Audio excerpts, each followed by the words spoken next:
কাশ্মীরের পেহেলগামে হামলার পর ভারত ও পাকিস্তানের মধ্যে উত্তেজনা বেড়েই চলেছে। কূটনৈতিক ও বাণিজ্যিক নিষেধাজ্ঞার পাশাপাশি এবার এর আঁচ পড়েছে দুই বাংলার বিনোদন জগতেও। সম্প্রতি পাকিস্তান তাদের এফএম রেডিও স্টেশনগুলোতে ভারতীয় গান বাজানো বন্ধ করে দিয়েছে। পাকিস্তানের ব্রডকাস্ট অ্যাসোসিয়েশন আনুষ্ঠানিকভাবে এই সিদ্ধান্তের কথা জানিয়েছে। তাদের মতে সাম্প্রতিক ঘটনার পরিপ্রেক্ষিতে এই পদক্ষেপ নেওয়া হয়েছে।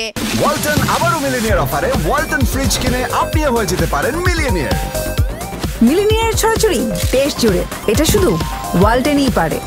দীর্ঘদিন ধরে পাকিস্তানের এফএম স্টেশনগুলোতে লতা মঙ্গেশকর, কিশোর কুমার, অরিজিৎ সিং এবং শ্রেয়া ঘোষালের মতো জনপ্রিয় ভারতীয় শিল্পীদের গান শোনা যেত। তবে এবার থেকে আর সেই গান শোনা যাবে না। পাকিস্তানের তথ্য ও সম্প্রচার মন্ত্রী আতাউল্লাহ তারার মতে এই পদক্ষেপ জাতীয় সংহতির প্রতীক। তিনি পিবিএর এই উদ্যোগে সম্মান জানিয়েছেন এবং একে দেশের ঐক্যের বার্তা হিসেবে উল্লেখ করেছেন। অন্যদিকে এই পদক্ষেপকে ভারতের সাম্প্রতিক কার্যকলাপের পাল্টা জবাব হিসেবে দেখছেন অনেকে। এর আগে ভারত পাকিস্তানের 16টি গণমাধ্যম ও ইউটিউব চ্যানেল নিষিদ্ধ করেছে।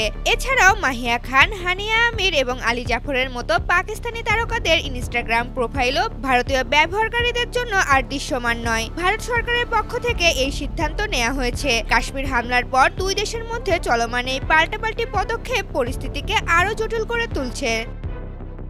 ঋতুপর্ণা, জনকণ্ঠ।